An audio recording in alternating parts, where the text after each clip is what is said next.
Este podcast faz parte do movimento LGBT Podcasters. Conheça outros podcasts através da hashtag LGBT Podcasters ou do site www.lgbtpodcasters.com.br.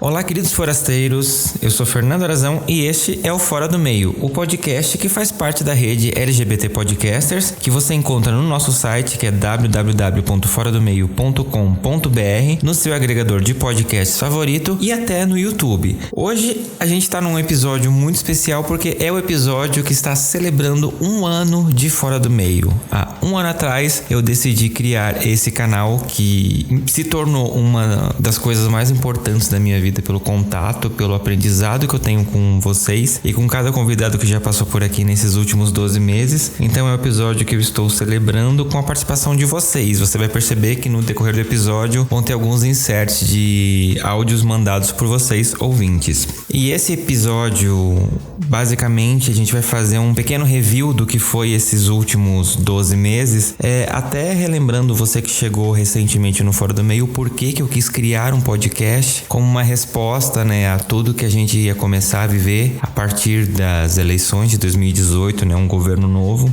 e todas as coisas que estavam prometendo e que será que foram cumpridas, como será que isso foi impactando a vida da gente nesses últimos 12 meses. Mas antes de a gente abrir o armário, eu tenho alguns recadinhos rápidos para passar para vocês. Esse episódio ele é patrocinado pelo Lucas Albuquerque, pelo Gilberto Lima e pelo Matheus Sampaio através das nossas plataformas de financiamento coletivo. Se você, como eles, também gosta muito desse podcast e quer me ajudar a manter as despesas desse podcast, você pode conhecer os planos de assinatura do Fora do Meio no nosso site, que é www.foradomeio.com.br. Lá tem planos de assinaturas a partir de R$1 e você se torna um assinante deste podcast. Você pode contribuir através da plataforma do catarse.me/Fora do Meio, através do apoia.se/Fora do Meio ou através do aplicativo de pagamentos PicPay com @Fora do Meio Podcast. E lembrando que se você não é inscrito no nosso canal do YouTube, gente, vai lá agora, se inscreve porque dia 13 estreia um conteúdo exclusivo pro YouTube, que vai ser um quadro do Fora do Meio que se chama Fala Sensato. Vai lá, aproveita, se inscreve, ativa as notificações para você não perder essa estreia, porque tá muito legal. E sem delongas, vamos partir para esse armário aberto e vamos descobrir, afinal, como foram esses últimos 12 meses para nós. Olá, ouvintes, eu sou o Felipe Machado, gaúcho de Porto Alegre e apresentador de um podcast chamado O Melhor Podcast Sobre Nada. Fazer parte de uma rede de podcasts no Rio Grande do Sul, juntamente com o Fernando Arazão, fez com que eu pudesse conhecer o trabalho dele. O podcast Fora do Meio, por si só, me chamou a atenção por carregar um nome tão original e pertinente. Fernando dá voz ao movimento LGBTQICAPF2K+, e faz isso com maestria. E faz mais, faz com propriedade. Contorna conflitos sociais, decifra anseios e compartilha um pouco de sua história e conhecimento. Pautas pertinentes e vitais para que possamos, quem sabe um dia, estarmos todos dentro do meio. A orientação sexual deve ser encarada como algo tão comum quanto caminhar por uma calçada. E embora ainda não seja, mesmo tendo uma grande melhora nos últimos anos, Fernando é dessas formiguinhas que ajudam na construção de uma sociedade mais evoluída. De forma íntima, junto ao ouvinte, ele instrui, traz informações e sinaliza um norte para os que não fazem parte da comunidade e para as pessoas que estão de fato fora do meio, desmistificando e apresentando outro prisma para que o preconceito um dia seja apenas uma lembrança amarga, mas importante para o aprendizado de futuras gerações. Eu quero parabenizar então o podcast Fora do Meio por esse primeiro ano de vida e dizer que o meu podcast também compartilhou a mesma maternidade, porque somos quase do mesmo mês. Também deixar registrado aqui, Fernando? Tu sabe? O teu episódio número 1 é meu favorito. Aliás, fica aqui de indicação. O primeiro episódio do Fora do Meio é um dos episódios de maior sensibilidade que eu já escutei na minha vida. E eu aconselho a todos. E quem já ouviu, escute de novo. Você vai se sentir mais íntimo e mais amigo, mais companheiro de Fernando Arazão. que certamente está trilhando um caminho muito bonito e fazendo um trabalho muito importante. Parabéns, Fernando. Parabéns, Fora do Meio. Um abraço. Armário aberto. Pois é, gente. Estamos completando um ano de Fora do Meio e esse podcast, como eu já disse, ele nasceu com a proposta de ser uma resposta a esses momentos tensos que estavam se anunciando em fevereiro do ano passado. E agora, passados um ano de governo do Biroliro, a gente pode confirmar que alguns dos nossos medos se confirmaram. A gente começou a ter cada vez mais comum notícias de censuras, principalmente relacionados à comunidade LGBT, à comunidade negra, a mulheres, ao trabalho de grandes minorias, porque sim, somos grandes minorias. E a gente está vivendo cada vez mais diariamente ouvindo a palavra nazismo, a palavra censura, a palavra fascismo, e isso assustadoramente está fazendo parte do nosso dia a dia. E a gente que eu falo, nós minorias, a gente que sofre mais com isso, o que a gente está fazendo para poder combater isso? Essas questões que pareciam tão presas a livro de história estão voltando dia após dia, e a gente está vendo o índio sendo atacado, a gente está tendo uma campanha que está pregando abstinência sexual, e isso é assustador,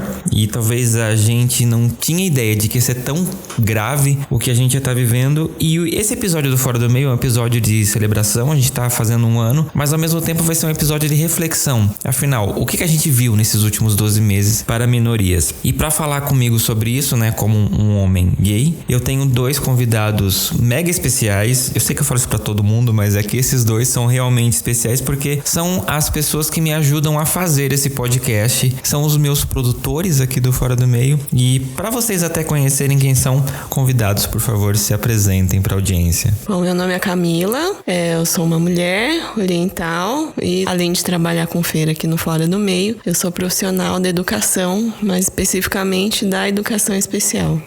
Olá, ouvintes, todo mundo aí que tá escutando Fora do Meio. Muito legal estar participando aí desse podcast. Eu praticamente vi esse podcast nascer ali. Um projeto ali do Fernando, né, que eu acho que ele mal sabia onde ia parar, assim, apenas foi lá e gravou o primeiro episódio. Sem menor pretensão nenhuma, assim, tipo, o primeiro episódio é um episódio gravado dentro do seu quarto, né, com um headset, assim, falando sobre a vida e tal, e logo depois aí eu entrei, né, ajudando no episódio e tal. Então, meu nome é Alisson, como eu já disse, eu ajudo aí do Fora do Meio na parte de produção, mais especificamente na parte de captação de áudio, assim, às vezes dou uma ajuda nas questões de edição, ainda não dou uma ajuda muito efetiva na parte de edição, porque acaba que não tendo tempo mesmo. Gente, eu juro que eu não tô com uma arma apontando pra ele tá falando isso porque ele quer.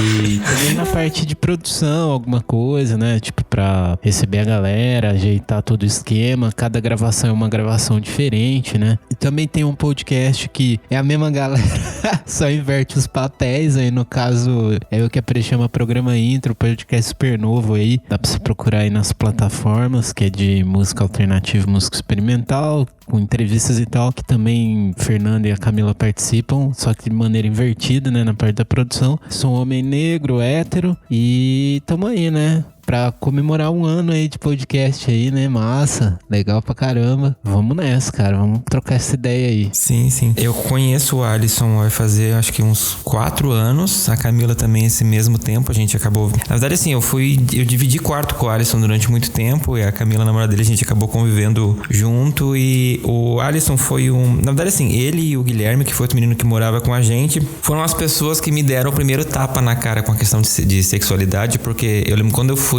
fazer entrevista pra morar com eles, eu disse, então, porque eu pensei, é pra dividir quarto com um cara, então eu acho que ele tem a obrigação de saber que, né, é um ambiente íntimo da questão de eu ser gay. Aí eu falei, ele, tá. E eu fiquei, tá como? Foi muito, assim, então a gente brinca muito dessa questão de pessoas héteros, né, fazer o quê, né, existem, mas felizmente existem héteros muito legais, e eu tô muito contente de ter 2 pessoas aqui que representam essa parcela da população, e principalmente porque a gente vai falar sobre minorias, né, como vocês perceberam, cada um de nós representa um tipo de minoria, e o Alisson trabalha muito com a questão de cultura também, então é uma pessoa que é muito... Obrigado, né, isso, eu esqueci de falar, eu trabalho profissionalmente com som mesmo. No audiovisual, trabalho num estúdio de pós-produção atualmente, já faz um tempo. E aí tô envolvido ali com essas incertezas do mundo artístico, né? Sim. Principalmente agora, nesse período aí. Pois meio é. nebuloso. E a gente vai falar muito sobre isso, gente. Então vocês se preparem que, infelizmente, não vai ser um episódio fofinho. Olá, aqui quem fala é o Bruno Nomura, do podcast Bendita Geni. Eu queria mandar um parabéns pelo aniversário de 1 ano do podcast Fora do Meio, dizer que esse trabalho é importantíssimo, especialmente nesses tempos de retrocessos, com conteúdo de qualidade, conteúdo sobre a comunidade LGBT. A gente vai sem resistir a esses tempos sombrios. Forte abraço e até mais!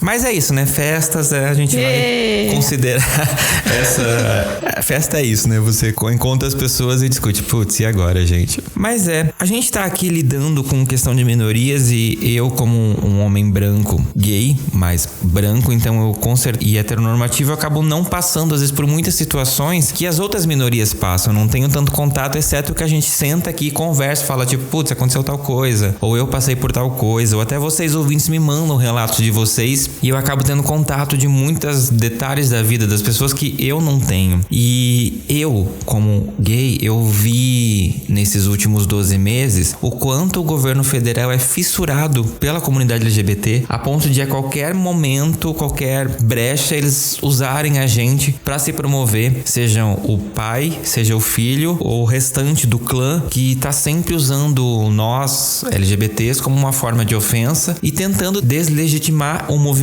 né, de todas as formas. Quando um presidente olha para um jornalista e fala, né, respondendo uma pergunta de uma acusação muito séria, que você tem cara de um homossexual terrível e nem por isso te acuso, ele tá rebaixando a gente como se fosse um xingamento, como se fosse uma grande ofensa. E a gente... Uma coisa que me deixou muito contente nesses últimos 12 meses é ver como a comunidade, que tem uma fama até fora do meio, de brigar entre si, de ser tão dispersa, de ser gays contra lésbicas, de ter transfobia, etc., a gente conseguiu em algum momento se unir em prol de uma causa comum, e a gente precisa fazer isso cada vez mais. E isso não só na comunidade, mas também com a questão das mulheres, com a questão da negritude, porque a gente tá com um inimigo comum, que tá usando a gente como bode expiatório, como culpado pelo desmadamento. Grandes absurdos a gente viu nesses últimos 12 meses. Eu queria saber de vocês que estão inseridos dentro dessas outras bolhas, né? A Camila, que além de ser mulher, tá inserida na educação, principalmente educação especial, que as pessoas, quando o Bolsonaro assumiu, ficaram maravilhadas com a esposa dele lá traduzindo em libras o discurso, para meses depois criasse um projeto que exclui essa galera. E o Alisson, que trabalha na cultura, que é um homem negro e com um perfil muito de um homem negro, então provavelmente assim passa por situações que eu jamais passaria. O que vocês enxergaram nesses 12 meses para as minorias, entre aspas, que vocês representam? Bom, eu já esperava que esse governo não fosse bom, já esperava coisas ruins, mas ele vem surpreendendo, né, dia após dia. E eu, como mulher, me sinto mais desprotegida ainda, porque a gente tem uma ministra da mulher que fala grandes absurdos. Ela acha que, enfim, despreparo é um critério para participar desse governo, né? Ela não age como ministra, ela acha que o Brasil é uma grande igreja dela, que ela pode falar, enfim, o que ela bem entende. A última declaração dela, né, sobre abstinência sexual, de falar para os jovens que é possível falar para os jovens de hoje em dia que existem almas gêmeas, que não, vamos esperar então. Dá para ver que eles não têm noção do que é o Brasil, da diversidade do Brasil e da complexidade dos problemas do Brasil. Sim. Então, ver uma pessoa dessa, além de todo o resto, né, além, enfim, da figura do presidente, dos filhos dele que também ocupam cargos importantes ali, e de todas as ideias que se fortaleceram nesses 12 meses, eu, como mulher, me sinto mais desprotegida. Mas, ao mesmo tempo, é o que você falou, né? A gente tá se unindo porque tem um inimigo em comum e tá surgindo mais grupos de resistência mesmo, né? A gente tá entendendo que o enfrentamento é a única solução, né? Pra esse caso. Sim. Pra esse inimigo em comum. E é isso mesmo, a gente tem que se unir cada vez mais, porque eu, como mulher, tenho as minhas limitações culturais, sociais. Você, como homem gay, também tem as suas limitações culturais, sociais, financeiras. O Alisson também como homem negro, mas ao mesmo tempo, embora sejam limitações individuais, elas são coletivas, né? Elas são de todo mundo. Então, o caminho é esse mesmo. Sim. E você ainda trabalha com a questão de pessoas que têm necessidades especiais. Então, Isso. O seu contato com essa questão da educação, principalmente para essa parcela da população, é direto, né? Sim, eu trabalho com pessoas com deficiência, né? Sou formada em educação especial. E o que a gente viu esse ano foi... Eu fiquei esperando pra ver, né? Depois da posse, com a primeira-dama lá, todo mundo achando ela lindo, fazendo interpretação em Libras e não sei o quê. Fiquei esperando pra ver o que viria, se ela realmente ia olhar pra essa parcela da população, que é sempre muito marginalizada, né? Ainda mais do que nós. Sim. Né? Mas assim, eu vi que teve um movimento de olhar, eu vi que teve gente comemorando muitas coisas, algumas pequenas coisas assim a gente pode comemorar, algumas conquistas, mas tentaram retirar vários direitos das pessoas com deficiência na surdina mesmo. Não conseguiram, ainda bem, né? Como, por exemplo, queriam tirar a obrigatoriedade das cotas no mercado de trabalho para as pessoas com deficiência. É a única forma que hoje em dia elas ainda têm, né, de ingressar no mercado de trabalho. E eles queriam tirar essa obrigatoriedade para beneficiar empresário, né? E também tem aquela, por conta do olhar, né, capacitista, que entendem que só pelo fato da pessoa ter uma deficiência, ela não é capaz de exercer o papel dentro da empresa dele, enfim. E que não são pessoas produtivas e para economia, né? Mas o nosso trabalho é de muita resistência também. E desde os primórdios da humanidade, né? Algumas coisas não mudaram ainda com relação a esse público. Infelizmente. Sim, mas a gente tá aí, né? É muita resistência mesmo no nosso trabalho. Fala, Fernando, aqui é o William. Aqui é a Alana. Nós gostaríamos de desejar parabéns pelo seu ano de podcast. Eu sei que é muito complicado, corrido, mas valeu a pena que você está colhendo os frutos de todo o seu trabalho. Parabéns pelo trabalho incrível que você faz. A nossa militância não pode morrer. Eu acho que você faz muito bem, traz assuntos muito sérios, muito legais. O último podcast agora sobre finanças achei incrível, show de bola. Parabéns mesmo, um grande beijo e que venham mais 1, 2, 3, 10 anos, porque você é incrível. Vou falar mais a respeito da minha área, né? Dessa questão do audiovisual, da cultura. Eu acho que ali no começo, ali no primeiro mês, né, da posse, eu acho que até antes, né? Tava todo mundo meio apavorado com isso e tal, com a eleição das pessoas aí. E de toda a galera que veio junto. Mas no primeiro mês, eu acho que a gente já sentiu o baque, que foi a extinção do MINC lá, né? Da cultura e tal. E depois, enfim... Negócio de água. O que eu fico um pouco impressionado nisso tudo é que eu sinceramente nunca pensei que a gente ia chegar num nível que ia ter uma manifestação de um secretário da cultura, uma manifestação nazista, né? Sim.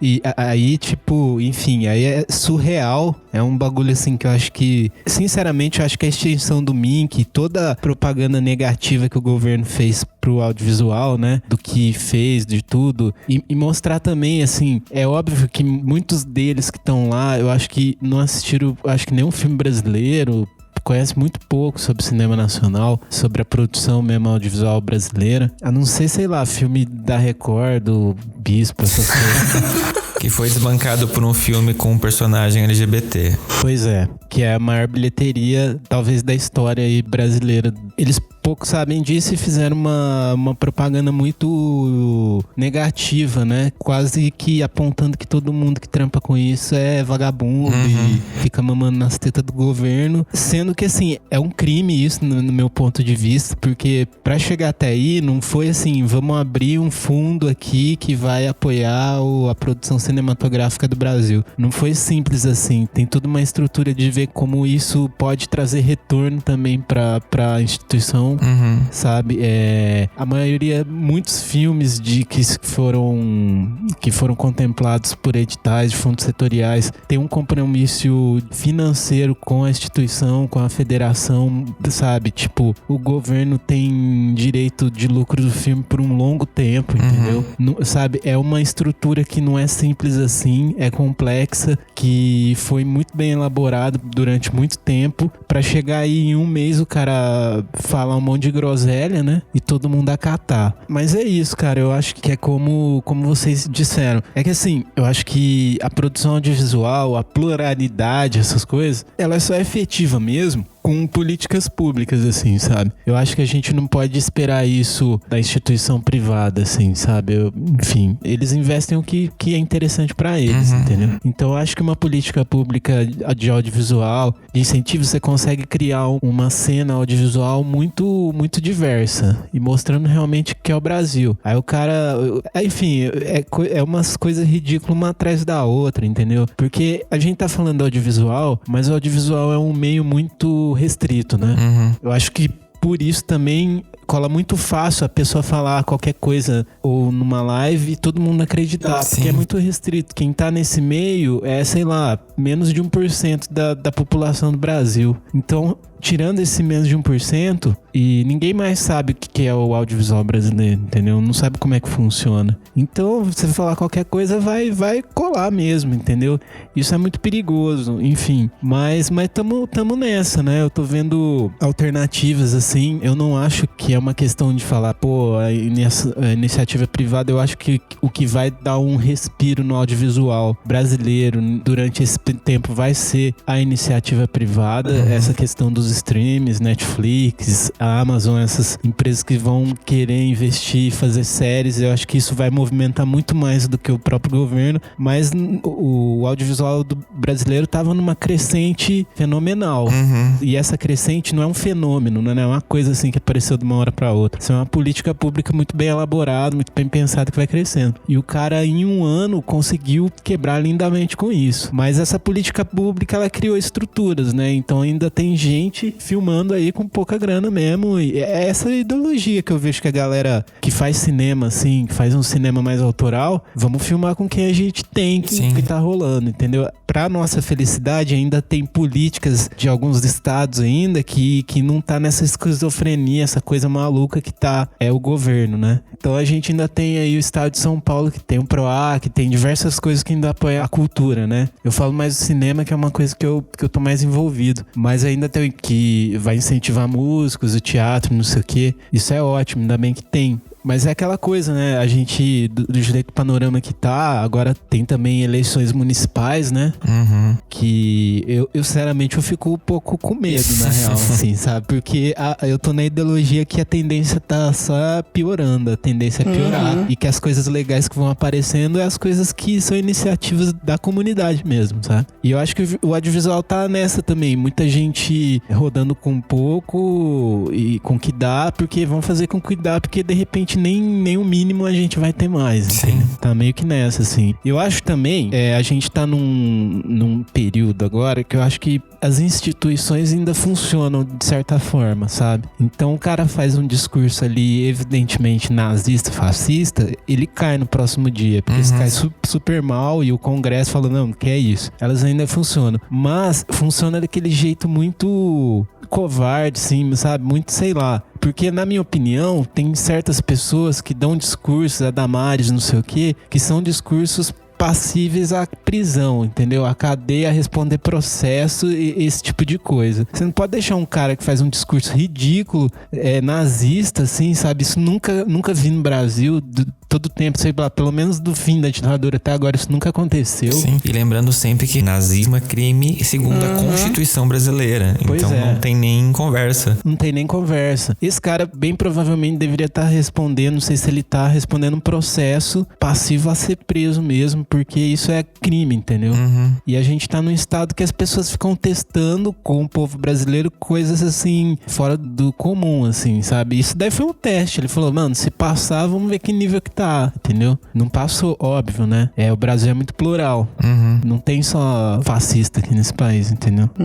Então, assim, não passou. E daí o cara caiu, mas isso daí é um crime, cara, saca? Não é só afastar. Eu acho que falta um pouco dessa iniciativa para com que as pessoas andam falando, andam disseminando por aí. Sim. Eu fico muito preocupado com esse caso específico, porque o cara não só reproduziu um discurso nazista, ele criou toda a ambientação exatamente igual o cara usava. A trilha sonora foi igual, quer dizer, foi tudo muito orquestrado pra ser igual. O que me preocupa muito é o governo, assim, eles estão achando que a gente é muito burro. De fazer um negócio desse e achar, tipo, ninguém vai perceber. E eu acho que o problema foi ele ter caído por conta da pressão política. Alguma coisa o governo com certeza viu que ia perder, então se viu nessa situação de ter que demitir o cara, porque quem tá lá mesmo ocupando o poder compactua com essas ideias, né? Sim. Então, se isso passasse, se ninguém percebesse, não tivesse tido essa pressão social e política, talvez ele estaria lá ainda, né? E reproduzindo mais discursos como esse. Exato. Oi, eu tô aqui pra parabenizar esse podcast que eu adoro, que é o Fora do Meio. Eu desejo que ele cresça mais e mais, muito sucesso, e foi uma honra ter participado de um dos episódios. Tudo de bom, você é incrível, Fernando, sucesso. Se não fosse você, esse podcast não estaria onde está hoje. Beijão.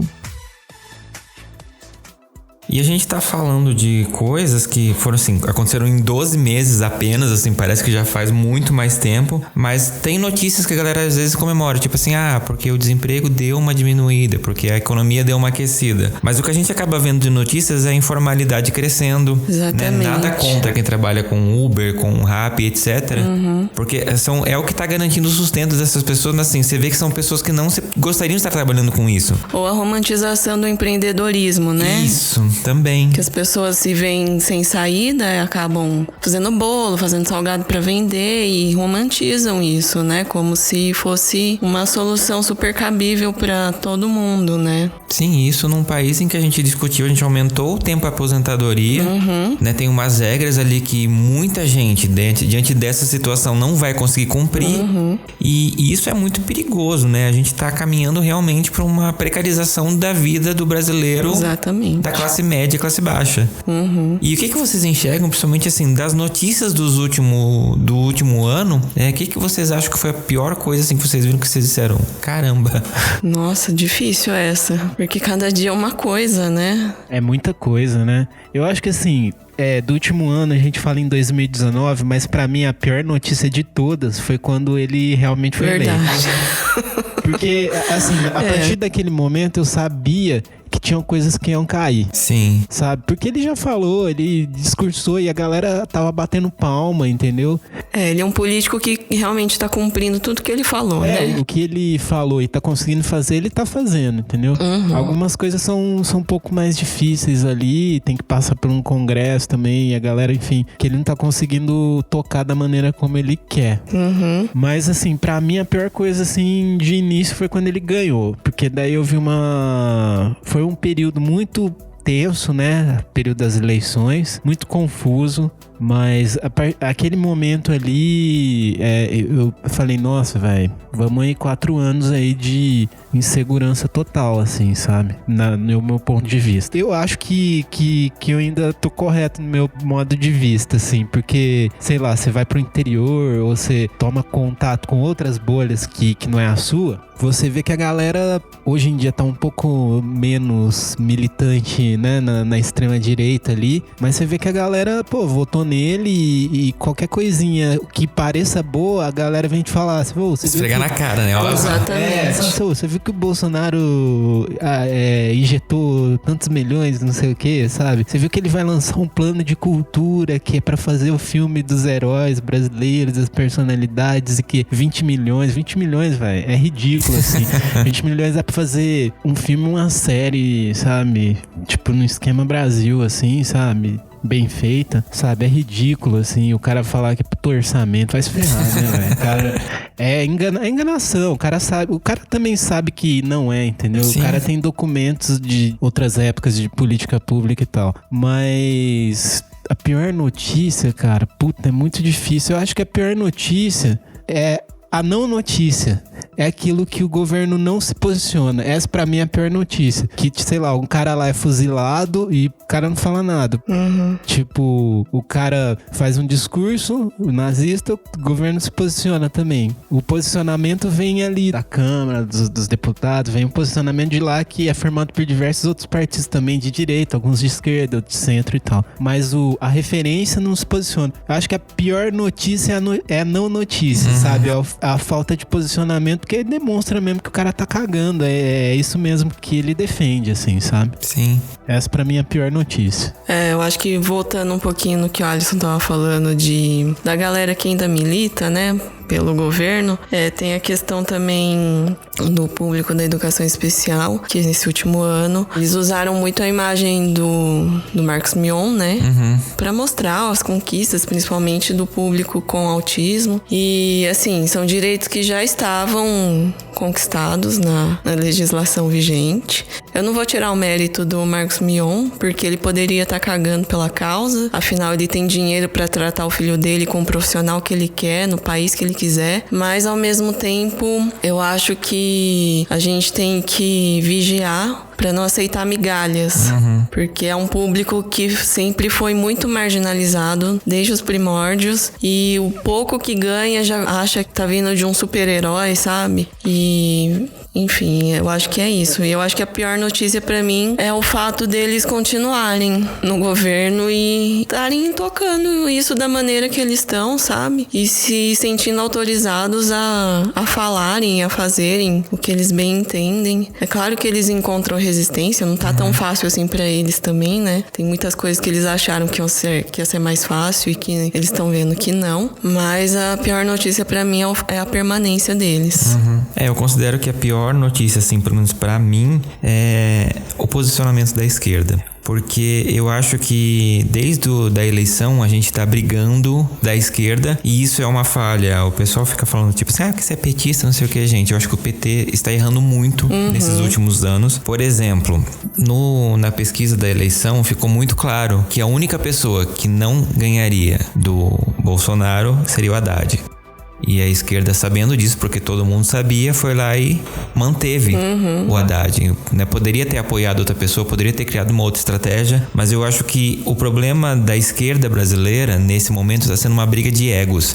Quem é o maior partido de esquerda? Quem vai... Sabe, eu acho que a gente não tá no momento dessa luta de egos, porque a gente tá se enfraquecendo. Sim. Como esquerda, como minorias, e com isso essas pessoas estão ganhando espaço, né? O Bolsonaro ganhou porque as pessoas têm uma versão que foi criada contra a esquerda e foi muito bem criada porque funcionou, mas a gente não reagiu da forma que talvez deveria. Aí quando a gente viu, o estrago estava feito, né? A galera usando fake news, a galera usando WhatsApp e etc. E a gente que tá aqui em São Paulo, que é uma cidade muito plural e conversava com muita gente, às vezes pensava tipo, não, mas tá todo mundo aqui, vai votar na esquerda, vai votar no Haddad, vai votar no Ciro, vai votar, sabe, no Boulos. A gente não se preocupou em pensar, e no interior, que a galera não tem toda essa diversidade de informação que a gente tem aqui. Eu não digo nem no interior, assim, eu saiu da região São Paulo aqui, Pinheiros, que é uma região grande, né, centro e não sei o quê. Cara, eu acho que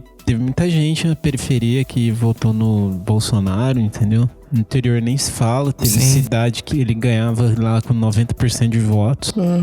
Mas assim, eu acho que tem um pouco o lance do Bolsonaro, ganhou a pessoa, né? O discurso dele, mas eu acho que acima de tudo teve aquela coisa do não deixamos o PT ganhar. Eu acho que essa foi a grande questão, sabe? Não acho que se não fosse contexto PT, o Bolsonaro não tinha ganhado, ele ia ser visto como ele é visto, né? Mas mais ainda como um ridículo. Mas, enfim, rolou um palanque dele ali em cima disso e rolou, né? Sim. Querendo ou não, o discurso dele era muito atrativo, né? Porque, por exemplo, uma pessoa de periferia que convive com a insegurança dia a dia, chega um cara, ok, isso é promessa básica de qualquer eleição, vou aumentar a segurança. É a sua necessidade, você realmente depende de segurança. E, querendo ou não, ele se baseou num discurso que é muito comum, que é a fé. E as pessoas, como a gente já discutiu aqui no Fora do Meio, têm uma necessidade muito grande de ter fé. Então, ter um candidato que se pinta como uma pessoa religiosa, que segue os preceitos da Bíblia de Deus, mas que na prática isso não aconteça, as pessoas acabam caindo nessa falácia, porque as pessoas têm essa ideia de... Eu vi até um tweet esse dia que eu achei muito bom, porque a pessoa falou que, tipo, as pessoas usam, tipo, eu sou da igreja, eu sou religioso, como um atestado de boa índole, um atestado de moral. E, gente, não é exatamente assim. Eu convivi em igreja durante muito tempo e eu sei que tem todo tipo de pessoa lá. Tem as pessoas boas, mas também tem as pessoas ruins que se aproveitam disso. Sim, com certeza. E quando uma pessoa pinta essa coisa, tipo assim, porque eu sou de Deus, porque Deus guia os meus passos, etc e tal, as pessoas, principalmente as mais necessitadas, acreditam. E a gente fala isso, gente, não é atacando religião nem nada, porque eu cresci na igreja e uma das minhas principais perguntas é: eu moro num bairro que é relativamente bom aqui em São Paulo e eu trabalho num bairro que é melhor ainda. Pergunta quantas igrejas evangélicas eu vejo no meu caminho, num bairro que as pessoas têm um poder aquisitivo mais alto. Por que não tem? É coisa que a gente precisa parar e pensar. Será que a igreja, eu tô falando aqui da instituição igreja, gente. Fé é uma coisa completamente diferente. Mas será que a igreja não tá de novo, como ela fez há muitos anos atrás, se aproveitando dessa fragilidade da população para poder fazer o que ela quer? Por que o Edir Macedo precisa ter um exército dentro da polícia militar? Entende? Por que ele precisa ter um templo de milhões de reais? Sim. Né? Eu acho que a igreja, ela tem a função de trazer o conforto, principalmente nesses bairros mais carentes, né? E é onde realmente, de fato, tem mais igrejas, né? E é onde as pessoas vão buscar o conforto e aquele discurso acaba... O que o Estado não faz por aquela pessoa, Deus, entre aspas, acaba trazendo pra ela, né? Nem que seja só com palavras. Sim. O discurso padrão da igreja é isso, né, gente? Você está sofrendo aqui na terra para você ir, quando morrer, ir para o céu, onde vai ser toda a sua exaltação, digamos assim. As pessoas já se fodem muito aqui na terra. Eles querem ter esperança de um dia elas poderem estar bem. E a igreja se aproveita muito desse momento. E o Estado, representado pelo presidente, neste momento, está se aproveitando dessa fragilidade, sim. Por que ele se associou a tantas figuras religiosas importantes? E por que tantas figuras religiosas importantes hoje viraram as costas para ele também? Então tem muita coisa que a gente precisa pensar. E vamos supor, a questão da igreja, ela impacta realmente nessa questão cultural de pessoas mais baixas. Porque, por exemplo, é muito tranquilo para um pastor a mulher chegar para ele e dizer: olha, eu estou apanhando meu marido. Ele diz: olha, Deus vai te ajudar, segura firme, né? Só não separa porque é pecado. Sim, eu já ouvi muito também, né? Eu convivo com pessoas muito religiosas que falam: não, porque a mulher sabe e edifica a sua casa. Tá culpando a mulher, né? Pelo fato de sofrer aquela violência e ainda tem que esperar em Deus para aquele problema se resolver, né? Com aquele violentador dentro de casa. Sim. Olá, aqui quem fala é o Anderson, host do Fazcast. Eu queria começar esse áudio com uma música Parabéns da Pablo Vittar, mas não vou colocar por questões de direitos autorais e também não vou me arriscar a cantar e tentar chegar no tom da Pablo Vittar. Mas estou aqui para dar os parabéns por um ano de Fora do Meio. A gente que produz podcast, a gente sabe como é difícil se manter aí um ano fazendo podcast com tanto trabalho que a gente tem, mas mesmo assim é um trabalho que recompensa. Então eu queria dar os parabéns pro Fernando por manter esse podcast. Eu lembro que eu conheci o Fora do Meio aí nas minhas andanças pela internet, na minha procura por podcasts LGBT para escutar. E quando eu escutei o Fora do Meio foi amor à primeira vista, né? Inclusive uma das coisas que eu mais gosto no Fora do Meio são os convidados, os temas que ele aborda e principalmente, né, o conhecimento que ele passa. E sem falar do Fernando, que é essa pessoa maravilhosa que conheci há pouco tempo, mas já considero pacas, é um grande amigão aí, já me deu várias dicas, mó força aí nos projetinhos que a gente vem fazendo. E que venha mais um ano, 2, 3, 10, 15, 20, quantos anos você achar necessário continuar com Fora do Meio. Mas eu espero que dure bastante tempo. E pode contar comigo, amigo, com tudo que você precisar sempre. Você tem o meu contato aí nas redes, no Telegram, então só entrar em contato comigo que a gente tá sempre aí pra se ajudar nessa podosfera LGBT. Então é isso, parabéns por um ano de podcast de Fora do Meio. E parabéns também aos fajuteiros aí que acompanham o podcast, estão dando play e apoiam o podcast do Fernando. Então é isso, galera. Um abração pra todo mundo. Tchau, tchau. que vocês que estão inseridos nesses recortes de educação, cultura, o que vocês conseguem comparar hoje, assim, de, sei lá, 1 ano atrás, 2 anos atrás, com hoje, que vocês olham e dizem, meu Deus, o que aconteceu? 1 ano atrás, acho que vamos colocar 2 anos atrás, né? A gente acho que tava num contexto também um pouco de insegurança, entendeu? Porque a gente vinha daquela questão do impeachment. Depois do impeachment foi um período que a gente começou a pensar, falando, nossa, onde vai parar isso, né? Porque a gente achou que não tinha como piorar mais, né? Mas assim, ao mesmo tempo a gente entrou num período de insegurança, de não saber qual a história, né? Onde esse enredo aí ia dar. Muita coisa vai acontecer ainda. Mas há 2 anos atrás, cara, eu acho que...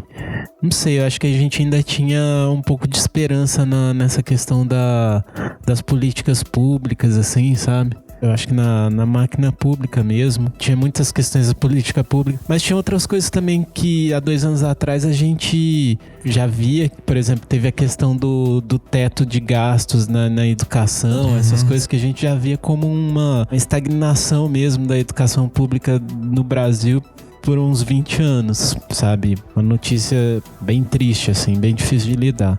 Assim, não tava tão pior, né? Enfim, não sei. Eu pelo menos via mais coisas acontecendo culturalmente. Eu acho mais que no perspectivas, entendeu? No caso do cinema tem a questão que eu acho que ninguém esperava que ia chegar nesse ponto de não ter liberdade criativa, né? Exatamente. Assim, acho que isso tinha uma certa incerteza de se uma política de incentivo, de construção e também de trazer retorno também com a cultura, né, pra máquina pública.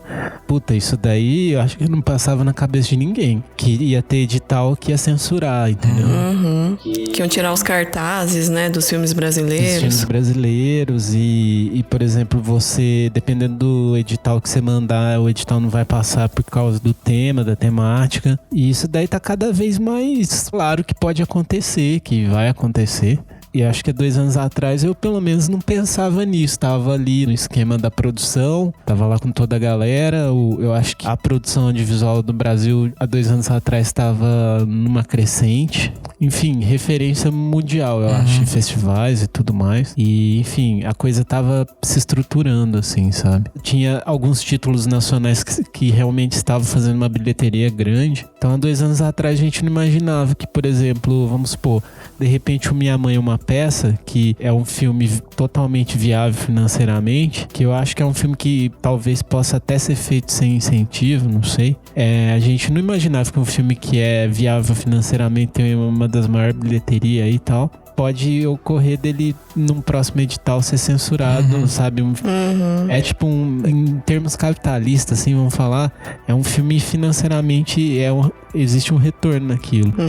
E dependendo do edital, o edital ele vai ter retorno daquele filme, vai ter grande parte da grana ali investida vai ser retornada. É um retorno para a máquina pública, entendeu? É um investimento realmente. E mesmo com tudo isso, é um conteúdo audiovisual que pode ser censurado, que na minha opinião é uma burrice, né? Sim. Isso eu acho que não dialoga nem com os preceitos do capitalismo, assim. Sim. É complicado porque justamente isso, né? Tem uma temática LGBT em filmes. E assim, o cinema brasileiro, a produção brasileira em geral, eles abraçaram um pouco essa questão da comunidade LGBT de representar mesmo em novela, em filmes e etc. E é triste isso, mas ainda bem que a gente tem a Globo nesse momento que continua fazendo isso porque ela não precisa desse dinheiro do governo. Ela tem os recursos próprios e consegue ainda continuar mostrando esse tipo de coisa, porque é como a gente falou já nesse 1 ano. É muito importante para quem mora no interior se ver uma pessoa LGBT na televisão, para ela conseguir se identificar e dizer, olha, é isso que eu sou. Isso poupa um sofrimento muito grande nas pessoas mais jovens que estão tentando se entender, que não tem referência na cidade, etc e tal.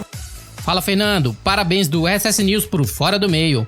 1 ano de podcast não é pouca coisa e gostaria apenas de lembrar que, antes de qualquer coisa, tenho certeza que houve falhas, que você aprendeu, que houve problemas inesperados, que, porém, você foi capaz de descobrir uma solução. Pouca pressão, pouco progresso. E agora é o seu momento. Bem-vindo ao seu progresso. Você acreditou e sabia que era possível, assumiu a responsabilidade de fazer acontecer, independente das oposições, continuou fazendo. Foi difícil, mas você sabia que valia a pena e eventualmente você chegou a um nível em que você sabe que nada pode te impedir agora. E esse é o seu momento. você se tornou resiliente, você foi para o fogo e o seu boom aconteceu.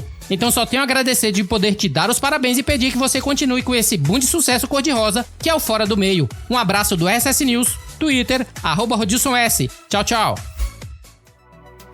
E uma coisa que você falou que é muito importante de ressaltar é que os ataques à cultura e até à ciência parecem muito distantes da gente, né? Vamos por educação. Por exemplo, uma pessoa de 50 anos vai dizer, tipo assim, estão fechando faculdade, mas eu não vou estudar mesmo, então dane-se. Não vai me impactar. Querido, impacta, porque é nessa faculdade que está fechando que é feita pesquisa para descobrir o medicamento que você vai usar na velhice.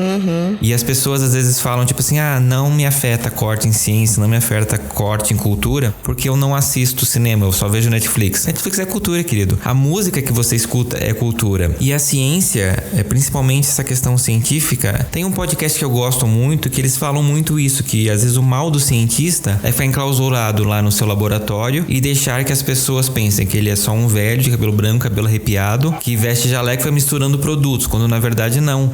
O cientista ele tem que falar o que ele impacta na nossa vida para as pessoas criarem realmente essa empatia de quando sério, vamos cortar a ciência e você dizer, não, é importante para mim. As pessoas não têm essa consciência, às vezes, do quão importante é. A mesma coisa é a questão do cinema, a questão da educação especial. Parece muito distante, mas vamos supor, você pode ter um filho autista. Exatamente. E aí, como vai ser? É aquilo, né? As pessoas não pensam e não têm empatia por essas causas, porque nesse momento da vida dela não é problema delas. Mas pode passar a ser, né? Aí você só vai ser empático quando o problema passar a ser seu, né? Sim. O problema é coletivo, é de todo mundo, né? E com relação ao que você tava falando da ciência, eu li uma notícia essa semana mesmo falando que a comunidade científica tá saindo do país. Tá procurando um espaço fora em que se sinta acolhido para fazer a sua pesquisa, porque aqui não tem mais solo pra ele, Sim. né? E sabe o que é pior dessa questão?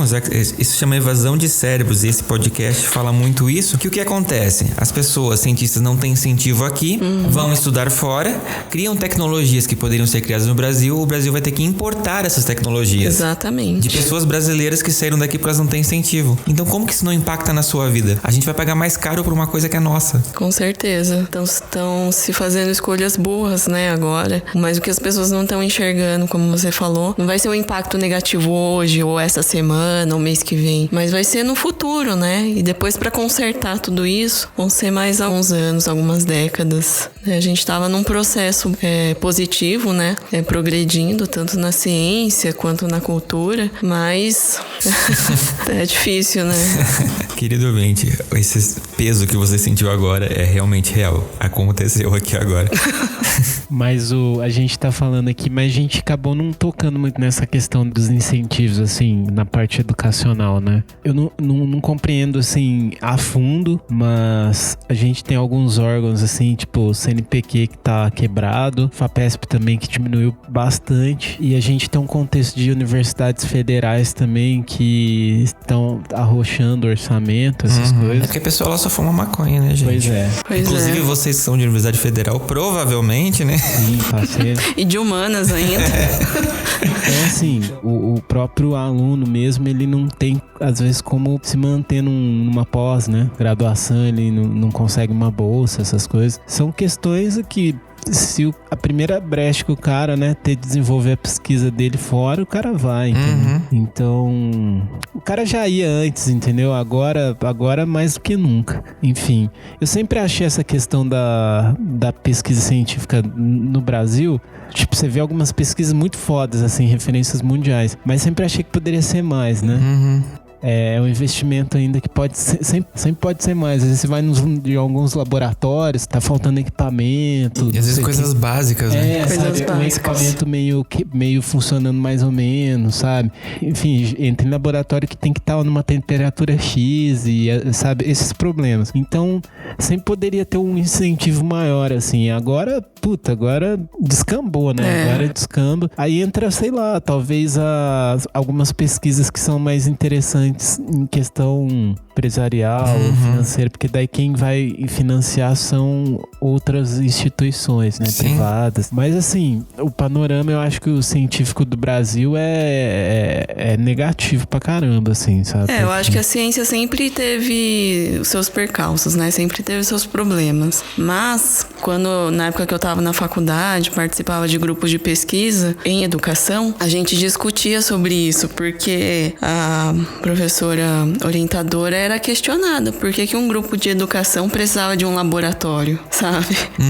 Então a gente já enfrentava essas coisas dentro da própria universidade. Mas agora o Madison falou, descambou tudo mesmo. Sim. As perspectivas são muito ruins. Como eu terminei a faculdade, eu tô um pouco afastado, né, do ambiente universitário, com as pessoas da pós-graduação, não sei o quê. A gente acompanha mais por noticiário e algumas outras pessoas que a gente vai encontrando em conversa. Mas não tá fácil. Eu acho que, por exemplo, teve uma época que era um projeto de carreira, né? Você fazer uma pós e ter uma bolsa nessa pós. Sim. Eu vou ficar tantos anos ali fazendo mestrados, sabe? E vou ter uma bolsa que não é aquela maravilha, mas vai dar pra eu me manter e fazer um lance que é importante. Vou estar pesquisando alguma coisa, um negocinho. Vou estar pesquisando um assunto científico ainda que não foi pesquisado e tal. Uma orientação, isso vai render muitas coisas, um livro e tal. Hoje em dia, cara, pelo menos na minha época eu lembro que tinha esse planejamento, né? Hoje em dia eu acho que a pessoa, antes de fazer um mestrado, assim, em outra cidade, né? Acho que a pessoa pensa 1, 2, 3, 4, 5 vezes. Ou dentro da própria cidade, né? Sim. Ano passado eu conheci uma psicóloga, ela fazia doutorado, eu recebi esse grupo lá porque eles estavam coletando dados para pesquisa, né? De um deles, do doutorando. E a psicóloga foi lá para ajudar ele para fazer uns testes, né? Lá com as crianças. E ela tava lá, assim, para ajudar o cara mesmo, porque ela tinha acabado de trancar a matrícula dela do doutorado, porque tinham cortado a bolsa dela, sabe? Ela mora aqui em São Paulo, mas não tem condição, porque ela precisava, como que ela vai pagar, né? A mensalidade e a mobilidade dentro da cidade, enfim, as contas dela no geral, né? Porque quando você tá na pós e recebe bolsa, você não pode trabalhar, Exato. né? É dedicação exclusiva. As pessoas às vezes têm essa ideia de que, tipo assim, gente, mas é só trabalhar, dá pra conciliar. Tanta gente faz isso. Nesses momentos, gente, se você recebe bolsa, você realmente não pode trabalhar. Exatamente. Se você tem algum emprego, a bolsa é cortada. E como faz? Como faz?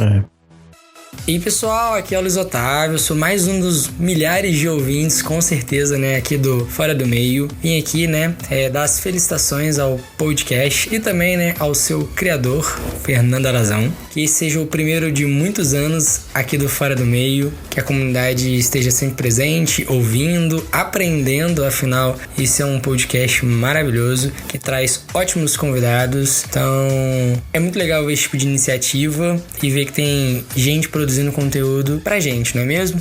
Então, parabéns ao Fora do Meio, parabéns ao Fernando pelo trabalho e também, por que não, né? Parabéns a nós ouvintes. Então, felicitações, parabéns Fora do Meio. Beijão!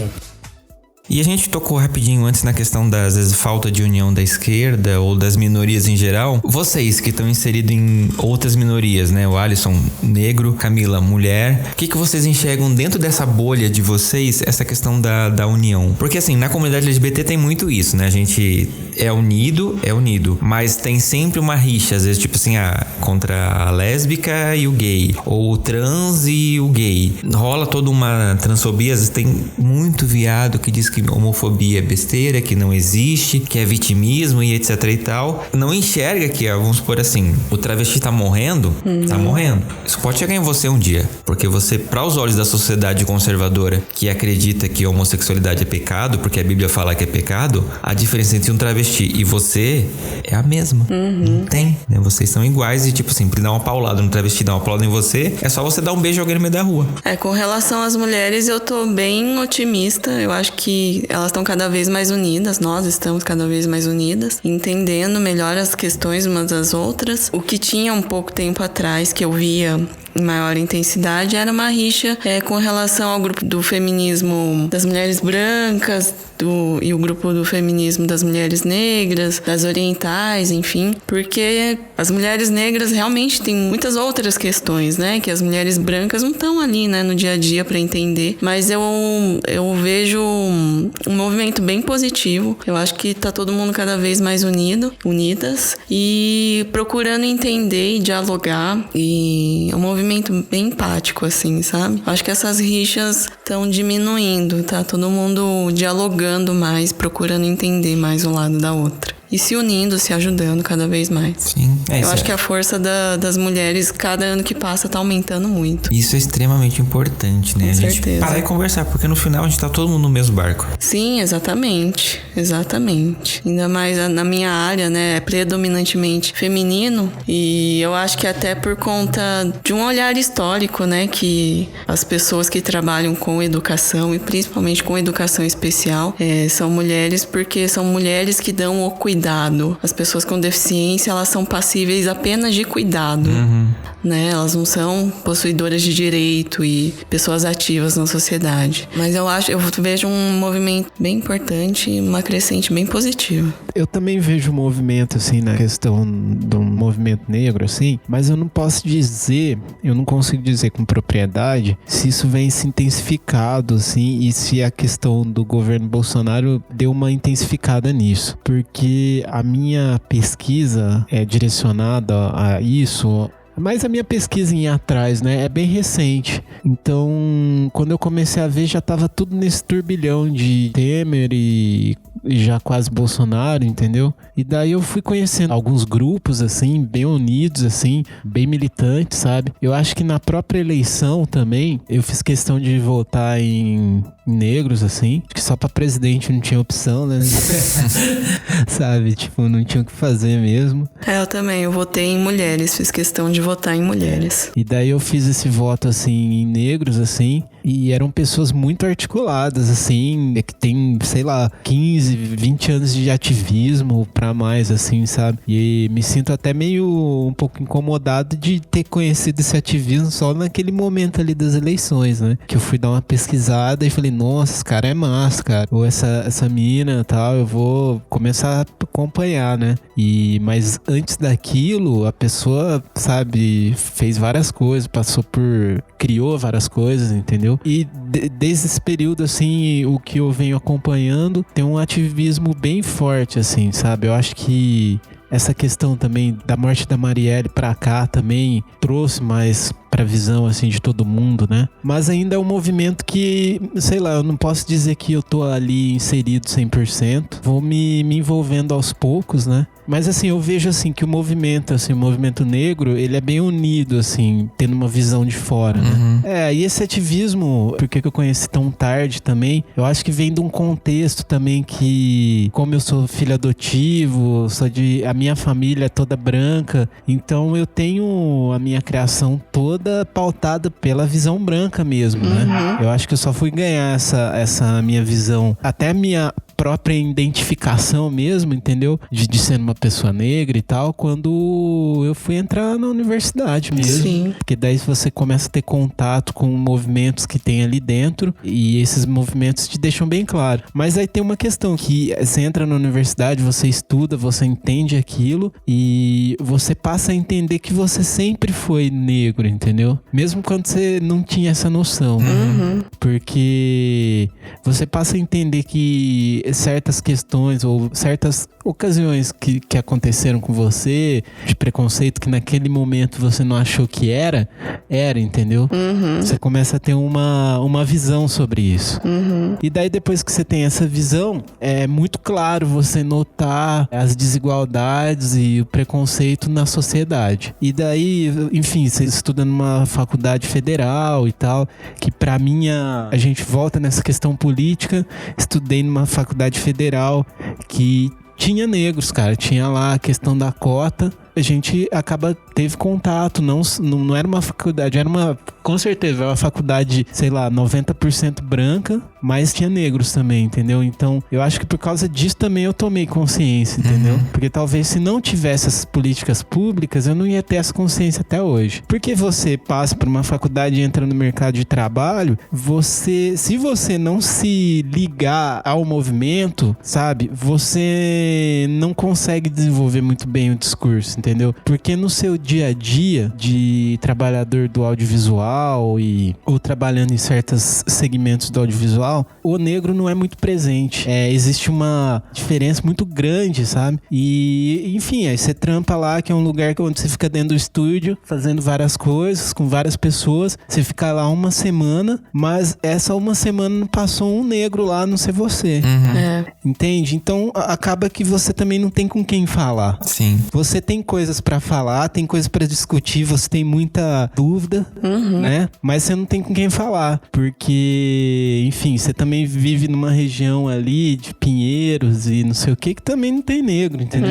Então você acaba vivendo numa situação ali que você passa uma semana sem conversar com uma pessoa negra, entendeu? Sim. É bizarro isso, mas acontece. Sim. E daí você meio que perde a referência. Então é sempre bom essa pesquisa, entendeu? Ir atrás, pesquisar essa questão dos movimentos e nos lugares, entendeu? Que são espaços do ativismo, espaços da cultura negra, não sei o quê. Porque é lá que você vai resgatar essa questão da referência, entendeu? E é lá que eu acho que talvez seja o lugar que você vá se sentir mais à vontade. Talvez, não sei. Enfim, mas tem outros meios também que eu convivo, que talvez eu esteja até um pouco mais envolvido, que é o meio da música e tal, não sei o quê. Tem algumas vertentes que se uniram muito. Vertentes que também tem críticas, assim, enfim. Eu acho que todo movimento tem críticas a esses movimentos dentro do próprio movimento, né? Que eu acho que o pessoal se uniu, por exemplo, o pessoal do hardcore e tal, se uniu muito nessa questão contra o Bolsonaro e vamos fazer evento contra essa ascensão, vamos fazer, enfim... Um negócio que vai se espalhando. Então eu vi alguns movimentos assim se unirem bastante, assim, sabe? Nesse período, assim. Aí essa questão do movimento negro também. Mas é uma questão que pra mim é um pouco recente, que talvez eles sempre fossem bastante unidos e eu tenho essa impressão só agora. Só fazendo um parênteses, eu lembro de uma fala sua quando a gente começou a namorar, alguns bons anos atrás, que a gente via aqueles grupos, né, se unindo lá na Federal pra discutir as questões do negro mesmo. E uma vez eu virei pro Alisson e falei assim, mas por que você não tá lá?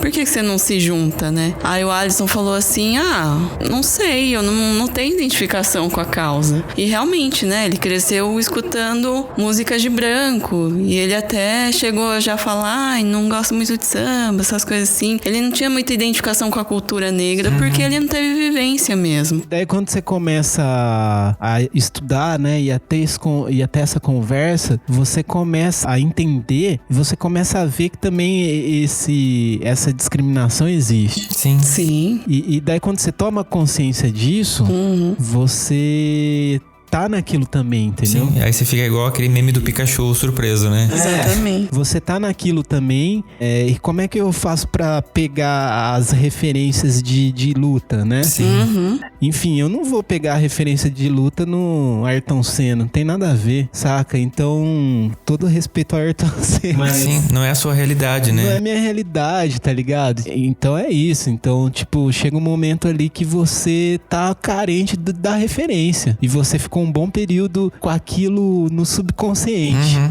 Você não sabia, mas estava no seu subconsciente. É onde você vai atrás, você começa a trocar ideia, sabe? Você vai descobrindo. E isso é um longo caminho, porque essa questão da negritude é um longo caminho mesmo. Quanto mais você vai pesquisando, vai se interessando, você vai entendendo que você tem que ir mais além. Sim. Até o momento ali que, sabe, que você tá começando a cair em descobrir quais são seus antepassados. lado, né? Então, o momento que você tá querendo ir lá pra África, ali numa comunidade, sabe? É bem isso, eu acho. Sim. Isso acontece também com a comunidade LGBT, porque eu falo por mim, né? Eu cresci num ambiente cercado por pessoas héteros, minhas referências de contato mesmo com pessoas LGBTs eram praticamente nulos, assim. Depois é que eu fui descobrir que tinha pessoas ali no meu convívio que eram, mas era aquela coisa, interior, ninguém falava sobre o assunto, não, sou hétero, e é isso, acabou. E quando eu vim pra São Paulo, eu comecei a me identificar mais como um homem gay, porque eu comecei a ter contato com pessoas que eram iguais a mim. Até então era o que eu vivo falando nesse programa, tipo, era coisas caricatas de programa de humor, que eu olhava e dizia, eu não sou assim, então eu não devo ser isso. Aí você vai convivendo com pessoas que são iguais a você e você percebe, tipo, não, existem outras formas, né? A televisão criou ali um estereótipo que não representa todo mundo, e isso acontece também com mulheres e etc e tal. Então é muito importante ter você se unir de pessoas iguais a você. Sim. Alô, alô, ouvintes do podcast Fora do Meio. Quem fala é o Caico, sou aqui de Blumenau, ouvinte do podcast, não tão assíduo quanto eu gostaria, mas escuto, ouço os episódios, já ouvi alguns dos episódios. Queria parabenizar o Fernando por essa iniciativa, pelo conteúdo que ele traz, pelos temas que são abordados. Eu sou amigo do Fernando já há alguns anos, a gente se conheceu aqui em Blumenau através de um conhecido em comum, de um amigo em comum. E aí a gente se aproximou, fez uma amizade super legal, super bonita. E o Fernando se tornou um amigo muito íntimo, tanto que a gente se conversa, se chama por mano, né? Porque criou-se realmente um laço de irmandade entre a gente. Então eu fico muito feliz em ver como o Fernando evoluiu como pessoa, como profissional, como ser humano de um modo geral. E esse trabalho que ele vem fazendo tão legal, tão bonito, é bem legal de ver que ele realmente se achou fora do meio. Quando ele saiu aqui de Blumenau, aqui de Santa Catarina, foi para São Paulo, descobriu novas coisas da vida, pôde, enfim, se abrir para uma nova realidade que se abria para ele. E eu torço para que o podcast cresça cada vez mais, que ele seja cada vez mais feliz com as escolhas que ele fez. E é isso aí. Vida longa e próspera ao podcast Fora do Meio. Um abraço. Deixa eu só acrescentar uma coisa, Fer, porque eu falei que eu tô muito otimista com relação ao feminismo, as questões das mulheres, a união, enfim. Mas é importante salientar também que eu vivo numa bolha muito privilegiada, né?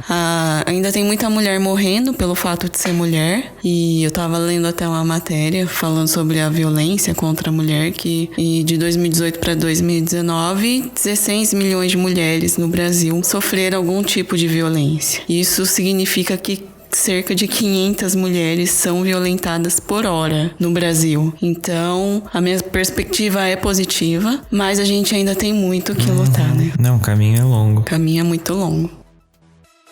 Olá, forasteiros. Aqui é a Amanda, uma das muitas convidadas que já foi aí falar um pouco da opinião no Fora do Meio. Também faço parte do Fala Sensata. Ai, meu Deus, Fora do Meio fazendo um ano. Nem parece que eu vi esse neném nascer. Participei de um episódio lá, bem no comecinho, 2 episódios, na verdade. Amo muito, não perco um. Não vejo horas de dar 13, né? Superstição aí do nosso host, pra poder ouvir. Maravilhoso. Amo demais. Melhor programa.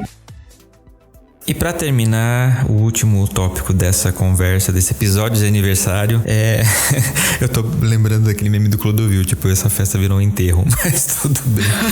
Gente, é importante a gente falar sobre isso nesse momento, porque a gente tá entrando num ano que é um ano eleitoral, e a gente viu quantas cagadas a gente consegue fazer, a gente, população, tá? Votando errado. Então, a ideia desse episódio é justamente a gente fazer essa reflexão e pensar, tipo, olha, vai ter eleição, vamos ver certinho quem são os candidatos, porque como o Alisson fez, como a Camila fez, como eu fiz também, eu fui atrás de pessoas LGBTs que me representassem de verdade, porque é só assim que a gente vai conseguir talvez fazer alguma coisa nesse país, né? A gente tem que botar no poder as pessoas que olham pelas nossas causas, que estão inseridas dentro dessa nossa realidade, porque senão vai ficar sempre no homem hétero branco de 120 anos lá, votando os interesses deles, e isso é ruim. Mas eu acho importante também, Fer, a gente começar a divulgar esse tipo de trabalho para todo tipo de público mesmo.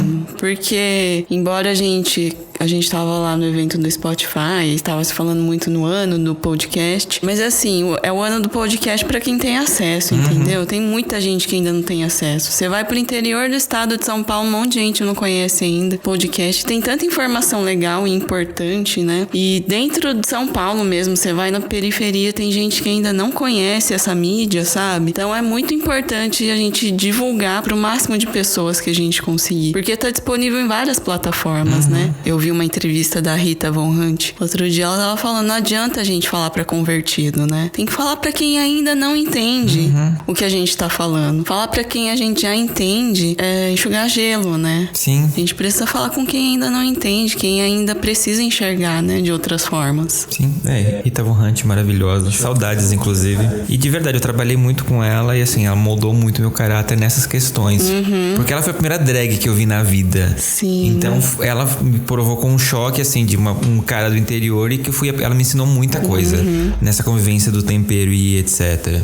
Tava falando essa questão do podcast, né? O que é, não sei o quê. Aí eu lembro de acho que um Mamilos que eu escutei e falaram ali no programa. São diferentes mídias, né? Talvez se o brasileiro, uma grande parte da população começasse a escutar o podcast, que é uma mídia, ela desenvolve um pouco mais o assunto, a gente talvez estaria um pouco mais bem informado, assim, de diversas questões, entendeu? Do que tá seguindo só uma mídia que é uma mídia mais flash ali, que talvez é no rádio de manhã ou na televisão, sabe? Então eu vejo o podcast, assim, como uma ferramenta revolucionária mesmo, assim, sabe? Porque é uma mídia simples ali, que você tá no celular ou pode estar fazendo uma outra coisa escutando. Sim. É uma mídia digital, às vezes não é acessível pra todo mundo, sabe? Tem que pensar dessas formas como levar, mas eu acho que é um conteúdo revolucionário. Mas como essa galera também, né, sempre dá um jeito também de subverter a coisa, também não duvido que também tem aí podcast de extrema direita, assim, que eu não acompanho. Ah, né? com certeza. Alô, terraplanistas. Sabe? E essa coisa também vai se difundir também. Mas, enfim, eu acho que a gente começou antes, entendeu? Então, é uma ferramenta bem revolucionária, no meu ponto de vista. A gente que escuta podcast, a gente tem que divulgar essa mídia e mais os conteúdos que a gente acha que são relevantes para as pessoas ouvirem e aprenderem, né? Porque se a cultura tá censurando filmes e televisão e séries... Exatamente. Podcast é uma coisa que você faz em casa. Então, essa censura vai ser muito mais difícil. E ainda mais como eu falei, né? Ano eleitoral, então a gente precisa muito divulgar essas informações reais, porque a gente viu a merda que dá quando divulgações erradas são feitas. Sim. Como é que a gente luta com isso? Com informação de verdade. E se for um podcast que consiga transmitir uma coisa legal, sem ser aquela coisa chata, maçante, porque as tia do WhatsApp, elas querem ver meme, elas querem ver GIF. Não adianta você mandar um estudo científico pra elas vão... Não faz parte da cultura delas terem essa... Nada contra a tia do WhatsApp, tá, gente? É só um exemplo, porque eu talvez vou chegar nessa fase de ser uma dessas tias. Tia do podcast. Exato. Mas a gente tá em ano eleitoral e o que a gente... Eu vou falar, me incluir nessa, enxerga pro futuro a partir desse ano. Porque, assim, muita gente caiu a ficha da caca que foi. Porque como teve um episódio das meninas do Mamilos que elas estavam falando sobre as eleições, essas últimas presidenciais, que foi uma eleição ganha na emoção, né? Mas aí depois começou a cair a ficha das pessoas que não dá pra governar com emoção. Sim. Né? Precisa de muito mais. Precisa de um preparo intelectual, emocional, muitas coisas que a gente não tá vendo em nenhum, né, dos representantes ali, do principal, no caso, o presidente, dos seus ministros. Eu tinha muita esperança de que ele montasse uma equipe de ministros coerente, mas é um pior que o outro ali, né? Mas eu acho até que... quem troca bebês, né? Exatamente. Entre outras coisas, né? Mas eu acho que das municipais, eu ainda não tô muito ativa, não tô acompanhando tanto, mas pelos nomes que eu vi, alguns são desesperadores, outros eu tenho alguma esperança, assim, sabe? Mas é isso, tem que disseminar informação de qualidade, verdadeira, sabe? Com dados verdadeiros mesmo, porque esse ataque à educação, à ciência, à cultura, não... Embora a gente perceba o despreparo preparo de quem tá lá no poder, mas também não é por acaso, né? Tem um propósito ali, né? Que é fazer com que essas pessoas continuem no poder, que as pessoas continuem acreditando em memes, em montagens toscas, né? Em dados falsos. E é isso aí.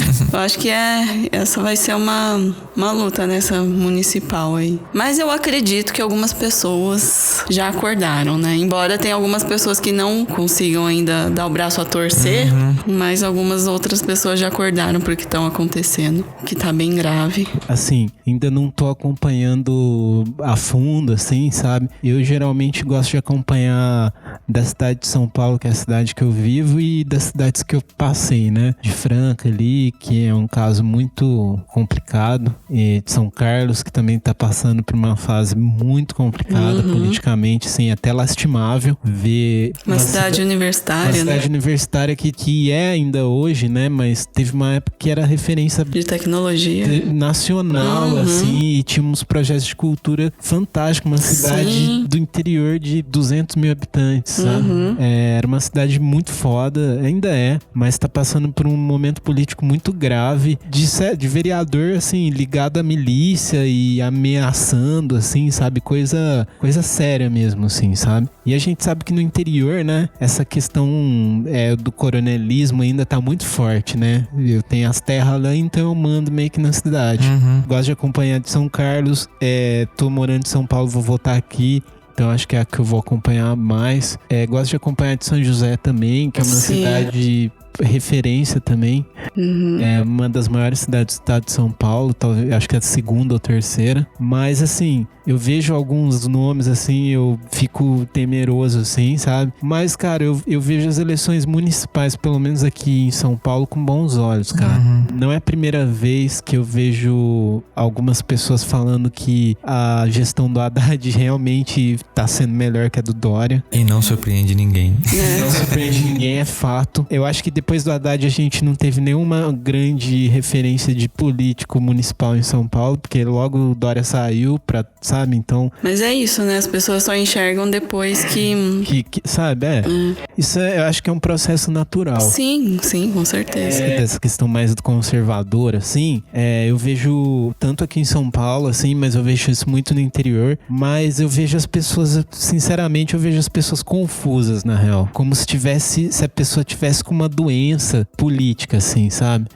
Eu vejo pessoas que têm vivência, assim, não vivência ali política, né? Em algum momento teve, mas eu vejo pessoas que passaram por ditadura, abertura, Collor, passaram por tudo isso e votaram no Bolsonaro, entendeu? Mas mesmo as pessoas que ainda não falam eu me arrependo, eu vejo elas confusas, entendeu? Eu vejo elas assim, não falando me arrependo, mas também dependendo da coisa que você fala, elas não tem mais aquele orgulho que tinha antes, né? Exatamente. Não tem como se orgulhar por aquele voto que ela deu.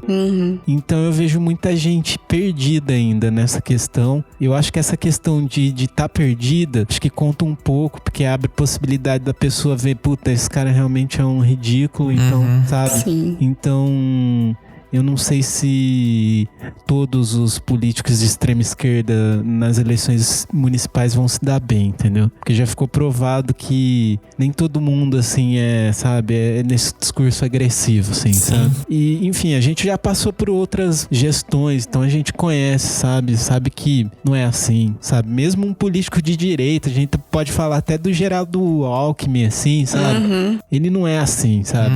Claro, ele arquitetou a polícia de São Paulo que mata gente pra caramba nas favelas e tal. Ele, eu acho que também tem um esquema político, eu acho muito agressivo e muito discriminador, assim, sabe? De arquitetar uma polícia e realmente separar coisas na cidade, entendeu? Mas assim, é um cara que abertamente não tem esse posicionamento tão agressivo igual essa atual extrema-direita tá tendo aí. Então eu acho que a galera talvez se encaminhe mais pra um lance de centro, não sei. Eu vejo assim, com bons olhos, assim, pelo menos aqui em São Paulo, eu tenho uma esperança que vai entrar um político. Eu também não acredito que vai entrar um político de esquerda, assim, sabe? Talvez um PT, não sei. Eu acho que vai depender muito do nome, assim, sabe? A gente vota muito pelo nome, nome, né? Pela figura. Sim. E se bem que o Bolsonaro não era nada, né? Mas ele pegou um bonde aí de um monte de coisa. Já não posso dizer a respeito das cidades do sul do Brasil, que eu acho que é outro panorama. Ai, gente, não me lembra que é dessas cidades, que eu morro de vergonha. Eu acho que... Separa logo, gente. Eu acho que essa questão da extrema-direita ainda tá muito forte lá. Eu acho que no norte vai ter outro panorama também, assim como tem nas eleições municipais. Isso daí, eu acho que eu tenho um pouco de esperança, assim, sabe? Eu acho que vai ser uma mobilização interessante, assim. Eu acredito que essa eleição municipal não vai ser tão ensandecida quanto a presidencial, essa última que passou. Eu acho que as pessoas estão um pouco mais conscientes agora. Pois é, gente. Você que tá ouvindo, que é de todos os lugares do Brasil, faça esse exercício esse ano, sem sair os candidatos à prefeitura, à Câmara de Vereadores. Dá uma pesquisada com calma. Gente, isso aqui parece que tá chovendo molhado, mas assim, de verdade, tem gente que não faz isso hoje em dia ainda. Vote em quem você se identifica. Não adianta você votar uma pessoa que vai fazer um projeto pra te matar, porque fulano pediu pra você fazer isso.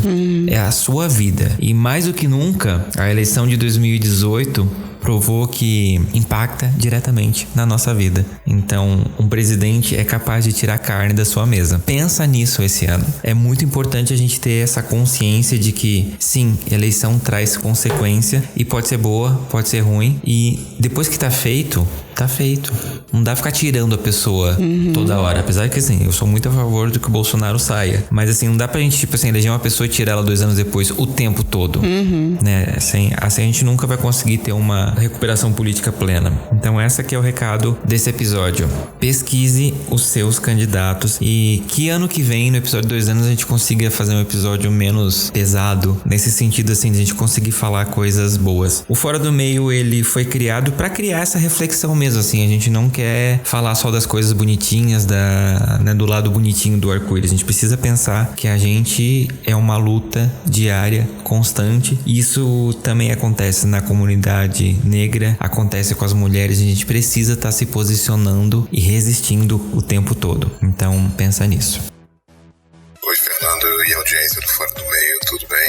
Eu queria agradecer de verdade pelo trabalho maravilhoso que você tem feito nesse ano aí e dizer como foi importante o Fora do Meio no meu processo de autoaceitação, que ainda não tá 100%, mas você tem me ajudado muito com isso. Agradeço de verdade pelo podcast. Grande abraço pra todo mundo. Se joga. E no Se Joga desse episódio, a gente vai deixar pra vocês, como sempre, lições de casa, né? Eu vou indicar, você que me segue no meu perfil pessoal, você deve ter reparado que eu tenho paixão por um certo podcast e eu vou indicar ele pra vocês porque ele tem tudo a ver com a conversa que a gente teve hoje, que é o Alô Ciência. É um podcast que eu gosto muito. Eles são, né, na grande maioria biólogos, inseridos na comunidade científica, inseridos na academia, e os episódios, eles tratam muito dessas questões relacionadas à ciência, mas também à ciências sociais do dia a dia, coisas que nos impactam. E eu quero deixar para você indicado o episódio bem do comecinho do podcast, que é o episódio 9, que se chama Ciência no Brasil. É muito importante que a gente, pessoas comuns que não estão inseridos na academia, perceba o quão importante é o estudo, a ciência no Brasil, a pesquisa acadêmica no Brasil, porque essas impactam a gente muito mais rápido que as de fora. Então, por que a gente precisa incentivar essa ciência? Esse episódio vai dar essa luz. Então, por favor, vá lá no seu agregador de podcasts e procure o Alô Ciência e escute o episódio dessa galera. Convidados, o que vocês deixam de lição de casa para nossa audiência? Eu quero indicar um Instagram e um site que chama As Minas na História, que fala sobre o protagonismo feminismo no decorrer da história. Conta a história até de inventoras, de coisas importantes que a gente utiliza hoje no nosso dia a dia, mas que tiveram os seus nomes apagados, digamos assim, não deram tanta relevância, será por quê, né? Pelo único fato de serem mulheres. E eu queria deixar também um filme que chama Rafiki, ele se passa no Quênia, eu acho que tá no Netflix ainda, e são 2 meninas lésbicas, mas que são impedidas de ter um relacionamento por conta da cultura local, enfim, não vou ficar dando spoiler, mas é muito bonito o filme. E eu também quero indicar um canal no YouTube que chama Família Quilombo. É uma família de negros,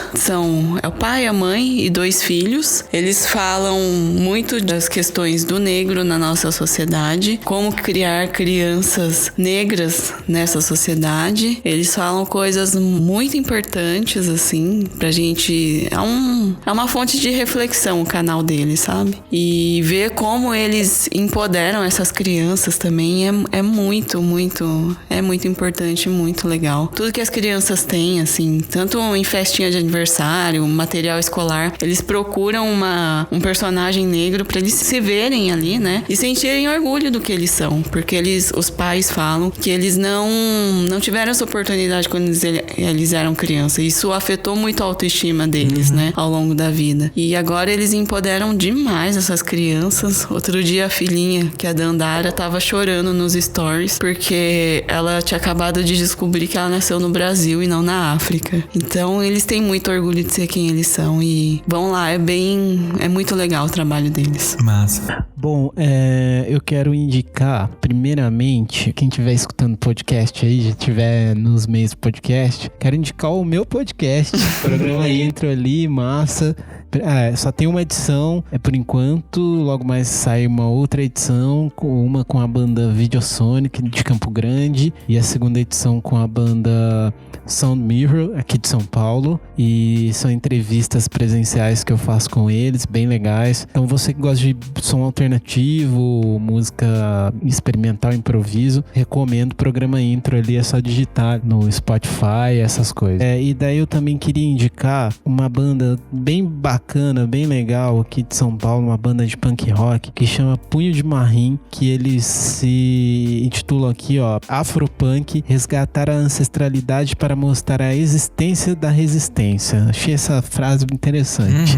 E é uma banda formada por negros, assim, tem uma mina na vocal, super punk, a banda super legal. Eu ainda só escutei o som, ainda não fui no show, preciso muito ir no show. Esse nome foi tirado de um acontecimento na Revolta dos Malês ali na Bahia. Então é uma banda que eu queria indicar aí de punk rock, bem underground, bem massa e bem ativista. A banda é bem ativista aí nessa questão. Ativismo negro é uma coisa que às vezes eu sinto um pouco de falta na cena alternativa de rock ou tal. Daí, continuando aí essas indicações, eu queria indicar também, cara, pra você que gosta de cinema brasileiro ou gostaria de conhecer um pouco mais, um podcast que chama Central Cine Brasil, que é eu acho que talvez seja um podcast mais legal de cinema brasileiro que tem. Eles fazem entrevistas com os diretores, falam sobre filmes brasileiros recém-lançados, alguns filmes que chegam a passar, sei lá, uma semana só aqui em São Paulo e depois não passa mais, que são bem assim, alternativos, filmes do Nordeste, do Norte. Eles dão um panorama bem interessante da produção cinematográfica brasileira. Bom, é isso. Queria indicar aí. Perfeito. Pessoal, e como que a galera acha vocês nas redes sociais? Nas redes sociais, você ir lá no Instagram, escrever Programa Intro, você vai achar ali o perfil ali do programa, lá tem os links que você pode escutar. E daí o meu pessoal ali no Instagram, cara, Alisson_Nazário, que daí é o meu pessoal ali, que eu posto umas coisas interessantes também. Isso daí, assim que vocês me acham. No Facebook também, Programa Intro, vai encontrar ali. Enfim, sigam ali. Eu não tenho um podcast ainda. Quem sabe um dia eu venho aqui divulgar, né, Fer? Por favor. E... por enquanto é isso. Perfeito. Oi, Fer, parabéns pelo ano do Fora do Meio, parabéns pela sua dedicação, pelo seu trabalho e que você consiga ajudar cada vez mais e mais pessoas e vida longa fora do meio. Beijo. É isso, gente. Então, mais uma vez, fica a dica. Pensem bem esse ano o que a gente vai fazer da nossa vida como comunidade, como seres humanos e como brasileiros. E eu espero vocês daqui a 15 dias em mais um episódio do Fora do Meio. Valeu! Tchau, gente! Bro Messenger. E no Bro Messenger desse episódio eu quero compartilhar com vocês uma mensagem que eu recebi que me deixou muito... Sério, eu fiquei com o coração apertado, mas positivamente, porque quando eu criei esse podcast, eu queria falar com pessoas que fossem eu no passado. E a mensagem que eu recebi tem um pouquinho disso. Eu vou ler pra vocês, eu não vou identificar a pessoa por motivos óbvios. A mensagem diz o seguinte: Oi, Fernando. Em uma das minhas pesquisas pela internet, encontrei o seu canal no YouTube. Acabei de ouvir o primeiro podcast e chorei muito. Um choro de alívio por ouvir que tenho chances boas na vida. Um choro de alívio por ouvir que o que eu sinto não é errado. Eu com toda certeza vou seguir os outros podcasts assiduamente, mas antes de tudo, eu queria muito te agradecer. Você é incrível, não te conheço muito, mas tenho certeza ao afirmar isso. Muito obrigado por ter criado esse podcast. Você não tem ideia como um único podcast já me ajudou. Eu vim aqui para te agradecer. Você não tem noção do que essa mensagem me provocou no momento que eu recebi, que eu li ela. Porque quando eu já falei, quando eu criei esse podcast, eu queria muito conversar com as pessoas que podiam ser eu na adolescência, eu no passado, onde a gente não tinha muitas referências sobre o que é ser gay, sobre o que é certo, o que é errado. Então, o primeiro episódio eu falei justamente isso, dessa minha descoberta, né, com o passar do tempo, e foi muito bonito. E eu tô muito contente que as pessoas estejam sentindo isso, né, que eu tô atingindo esse objetivo. E é isso, gente. Obrigado por estarem acompanhando. Não só essa pessoa que me mandou a mensagem, mas todos vocês não imaginam a força que me dá ouvir isso. E tem outra mensagem que eu quero ler também, que é da Manu, que ela diz o seguinte: ela ouviu 2 episódios do Fora do Meio, ela ouviu sobre feminismo e depois o de gays homofóbicos, e ela fala: eu amei, sério, parabéns. O da homofobia me deu vontade de chorar, porque deve ser horrível não se aceitar e agredir as pessoas por causa disso. Mano, todo mundo sofre. Exatamente, Manu. Acho que as grandes questões que a gente acaba enfrentando de preconceito é porque muita gente acaba não se aceitando e reproduz uns discursos que é do homem hétero, branco, cis, etc, que tipo, eu estou superior e eu vou me blindar se eu não falar que eu sou gay, ou se eu for um gay que não fala que é gay, eu tô protegido. E tem muita gente que pensa isso, infelizmente, e uma parte do meu trabalho aqui com esse podcast é mostrar para as pessoas que não, ninguém tá seguro quando se faz parte de uma minoria, que ela é perseguida por quem quer que seja. Então, é isso. Muito obrigado vocês que mandaram mensagem. Vocês podem continuar fazendo isso através do e-mail foradomeiopodcast@gmail.com. Você também pode seguir este podcast nas redes sociais com @fora do meio podcast no Instagram ou YouTube, ou Fora do Meio Pod no Twitter. Manda sua mensagem lá, conversa comigo. Vamos continuar trocando essa ideia para que daqui a 1 ano a gente faça o episódio de 2 anos, e eu quero ter muito mais comentários de vocês, muito mais interação de vocês aqui. E é isso. Então, até a próxima. Beijo.